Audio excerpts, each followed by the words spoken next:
And thank you once again for tuning in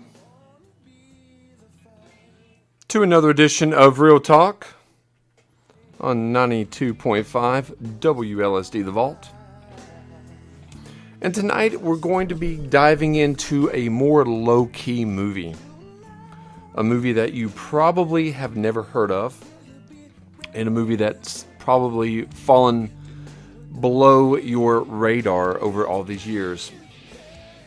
We're talking about the 1997 Ewan McGregor, Nick Nolte, Patricia Arquette, and Josh Brolin movie entitled Nightwatch. It was a 1997 American horror thriller, and we're going to be discussing that tonight. But before we get into the show, please go to all the social media pages. That's the Facebook, Spotify, YouTube, TikTok, and Instagram, The Other People's Show. And as always, please listen to all the shows on WLSD and WAXM. Some great programming always going on. Now, a lot of people ask, is this a good movie? And we're going to dive into that tonight because it is a movie that I feel that, you know, it's misrepresented. I don't think it gets the accolade that it deserves. And we're going to dive in that tonight. But this movie is about a law student, Martin Bells, and he's hired as a night watchman at a local morgue after a string of gruesome prostitute murders committed by a necrophiliac serial killer quickly point to him as the lead suspect in the investigation carried out by Inspector Thomas Cray. At the same time, Martin slowly discovers clues that point to the real killer. Now, this is like I said earlier, this was a movie that came out in 1997. And it's a movie that, you know, I remember sitting in the movie theater watching, I can't recall what movie, but I do recall some of the movie trailers before, and this was one of the movie trailers. And it had the voice, you know, the guy that always does the voice. And that was, he did the voice, Nightwatch. Nightwatch. And it was something that was captivating, and it was something, you know, as a teenager, even then, I was drawn more toward, you know, I guess you could say I was drawn more toward thrillers and things like that. I wasn't really drawn toward the direct horror movie, I guess you could say, but a lot of action movies, and I was drawn to a lot of offbeat, independent films, which, you know, I still love to this day. And Nightwatch is a little bit, I wouldn't call it an independent film, but it was released by Dimension Films, which is like the thriller, the horror, you know, division of Miramax. And back in the 90s, Miramax was riding high on a lot of Pulp Fiction. You've got Shakespeare in Love. You've got The Crow. You've got a lot of Miramax small independent films making a big splash in the blockbuster Hollywood. And Ewan McGregor, he's stated that in this film that they totally messed up the flow of the movie in the edit. And it's not what was originally written on the page. They wanted him to come back for some more reshoots. He declined to do so. And we get the movie that is Nightwatch. So the cast, we've got a standout cast. You've got Ewan McGregor as Martin Bells. You've got Patricia Arquette as Catherine, Josh Brolin as James, Nick Nolte as Inspector Thomas Cray, Brad Dourif as the duty doctor, and you've got John C. Reilly as Deputy Inspector Bill Davis. So you've got a cast of people that you know, people that do a good job in almost every role that they've ever done. And this is a slow burn of a thriller. Now, if you're expecting, a kill every 5 minutes, you're not going to get that with this film. You're not going to get that at all. This is a slow build-up. This is a whodunit of a movie. And when you go into this movie, this is not a movie that you want to really show, as you're hosting a party and everyone's getting up every few minutes to get something, a beer or a slice of pizza. Or this is not maybe a movie you want to watch on a first date. Perhaps it is, but I'm not sure if you want to go that route. This is a movie that is mainly for people that enjoy thrillers and slow burn of a movie. If you understand that, if you're looking for who did this, who committed these murders, what twists and turns are these characters going to take, or is this story going to take me, that is different than some of the others. And some of these other things are, similar to other movies, and some are not. And that's what we're going to dive into tonight. But like I said, we've got the plot. Basically, the law student gets a night job at a city morgue. And the series of murders begin to happen around the time that he becomes the night watchman. And all the signs and all the evidence point to Martin Bell's is that he committed these crimes. And that's kind of what the buildup is within this movie.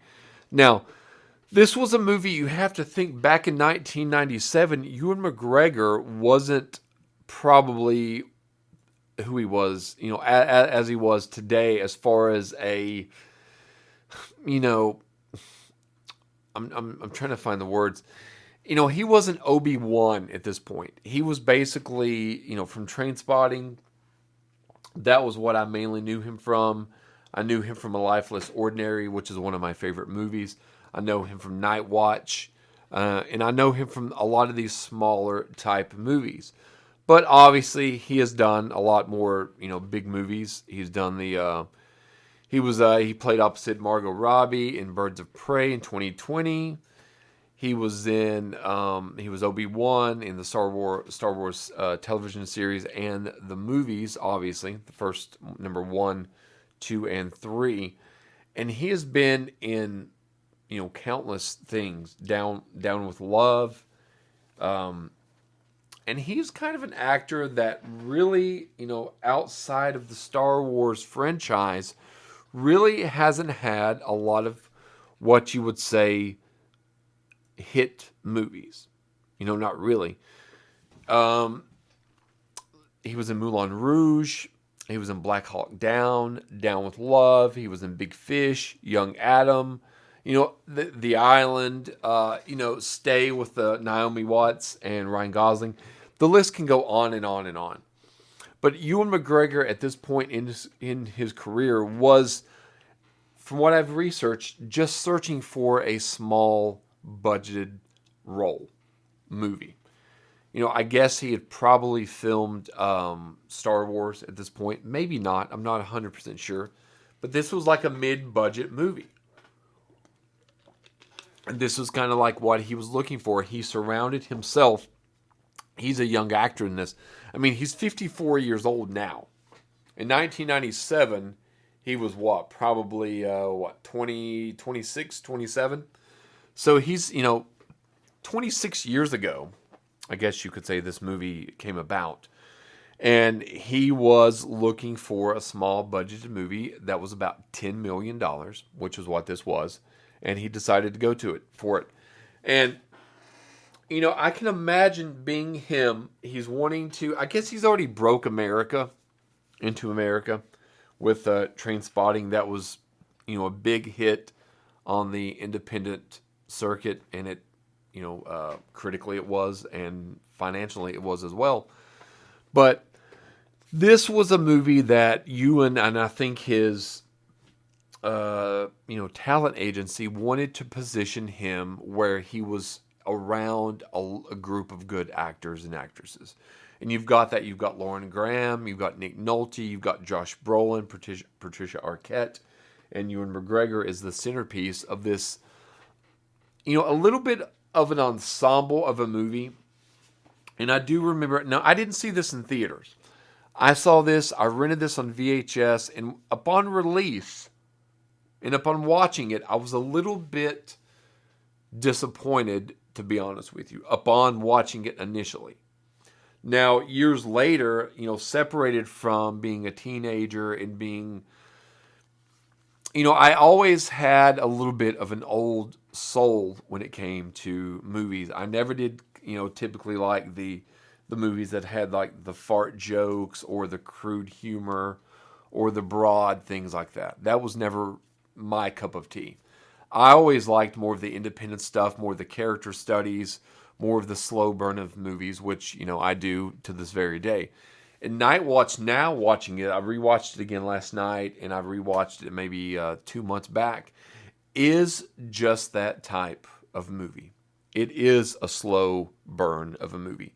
And is it a perfect movie? No, it's not a perfect movie by any stretch of the imagination.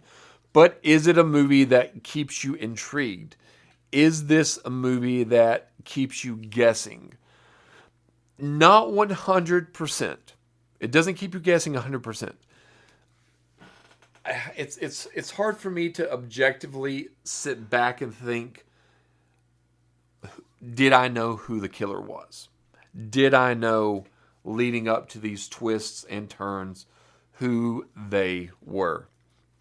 And, to be honest with you, I don't think that I did. And even now, it seems, kind of obvious, but it doesn't take away from the journey. Not at all. And I think that everybody that ventures in knowing this will enjoy the journey that much more. I truly do. I don't want to give too much more of the plot away. I've basically said what it is. It is, hello, Cindy. It's basically Martin Bell's, he's a law student. He needs a night job. He needs an easy job so he can study. And that's what he does. He gets the night job at the city morgue, and he's able to study. He's alone. He has to make these rounds once an hour and go to these different parts of the morgue and kind of check in to make sure, everything's sound, everything checks out the way it's supposed to. And that's what he does. And along this way, there are clues stacking up as these prostitutes continuously are murdered. And all the evidence is starting to point at Martin as the prime suspect. And I'll leave it right there. Now, as far as the cast goes, we have, like I've mentioned twice before, Ewan McGregor, Patricia Arquette, Josh Brolin, Lauren Graham, Nick Nolte, Brad Dourif, John C. Reilly. Now, I do think a lot of this cast is, I don't want to say wasted, because wasted would be an overstatement of what it is really. But the original cut of this movie was 139 minutes long, and the cut of the movie that is released is 101 minutes long. So 38 minutes have been trimmed. And from what I've read, the director and Ewan McGregor said a lot of the things that made the movie extremely interesting were cut out.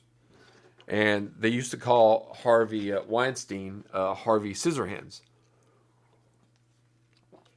because he would go into these films that he did or didn't like, and he would order a cut of the film himself. Being a failed director and only being a producer and running the theater, the studio, and, harassing women was his main cup of tea, not being an editor. And you can make or break the movie with an editing. I talked to my one of my producing partners, Jacob Johnston, one time not long ago, about how you can create and mold and shape the movie within the edit. You can create completely different edits of your film within that. And I think Harvey might have taken out some of the meat and potatoes that would have made this movie a strong success, more character rich, because it does lack a little bit of depth in a few parts. Well, to be honest with you, almost every aspect of the characters, they could be enriched a little bit more. Now, would 38 minutes longer of the cut make it better? I don't know that. I don't know that at all. But I do know that you can tell, the characters do seem a little bit shallow and a little bit surface. So that's not really a distraction because it moves at it is a slow burn, but it does move at a nice brisk pace. I think as well. We've got the budget at $10 million.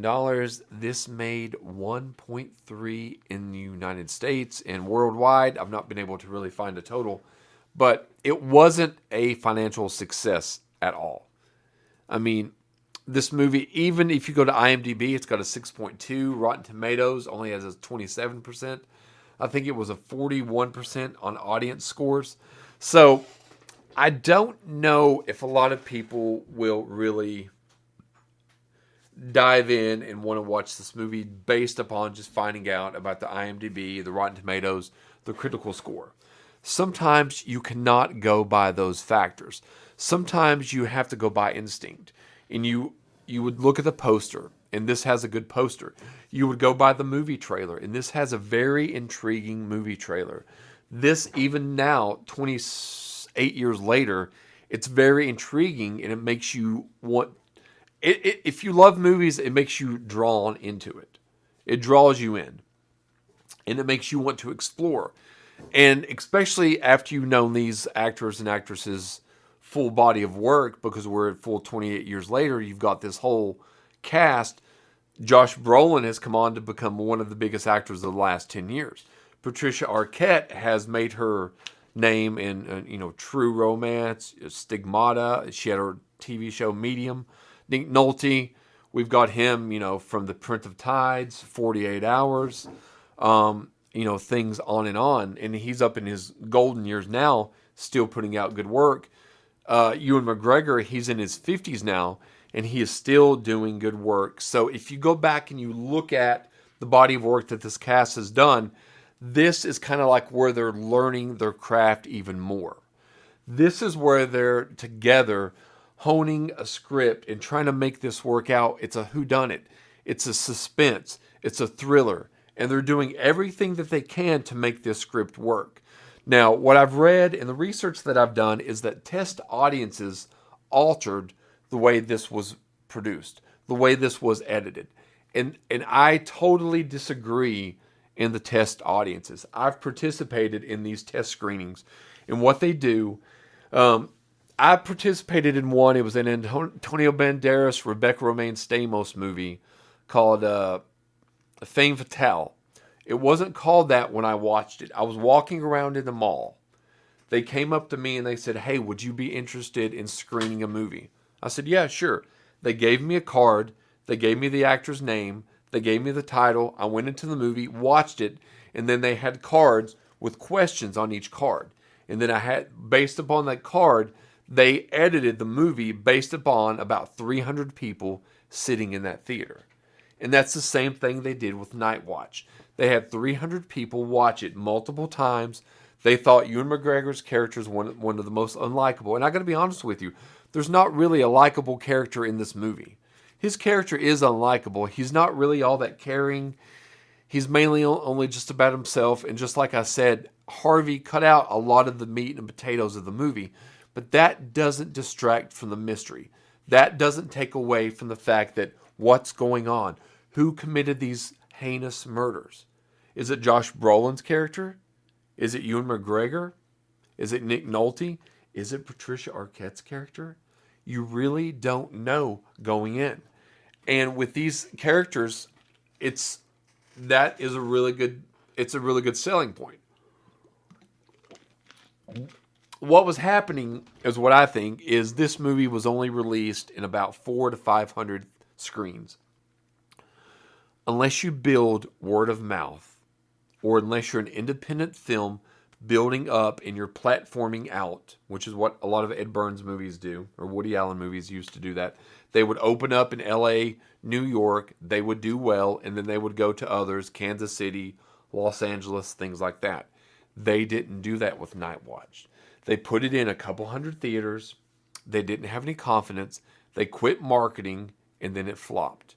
And then years later, it's a footnote in the careers of all these actors and actresses. And that's a shame because it is a nice piece of cinema, not only nostalgic, but it's entertaining. And that's when you go into a film, for the most part, what are you going to a film for? To escape your everyday life, to escape reality, to watch a story unlike your own. And if you measure this movie according to that criteria, this movie is a very respectable film. Are there flaws? Yes. Are there some choppy scenes? Yes. Are there some scenes in there that aren't as well acted as probably could be? Yes. But every single film has flaws. There's no such thing as a perfect film. If you can tell me a perfect film, I will literally eat a sheet of paper. And the reason being is because there's no such thing.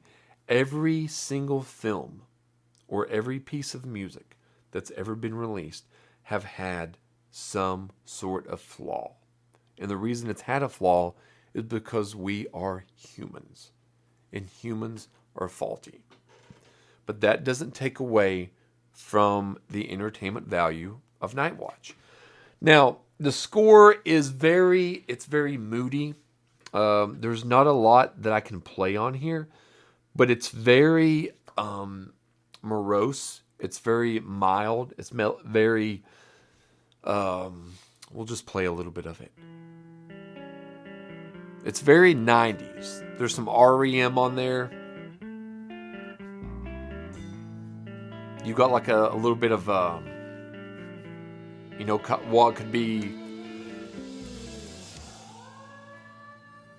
almost grunge on the soundtrack.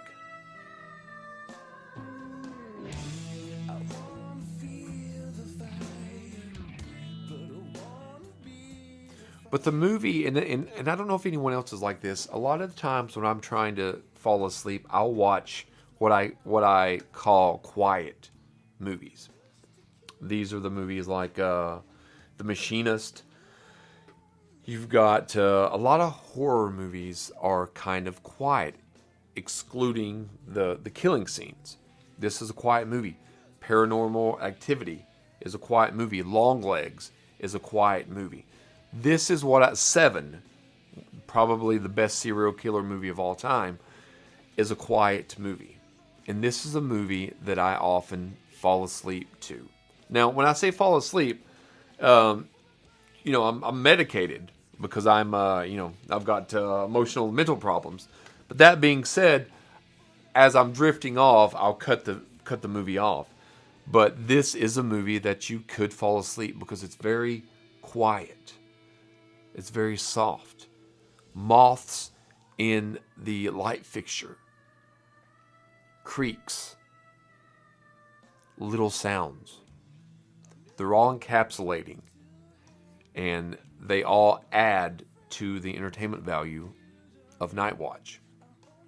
Like I said earlier, Nightwatch was not a financial success whatsoever.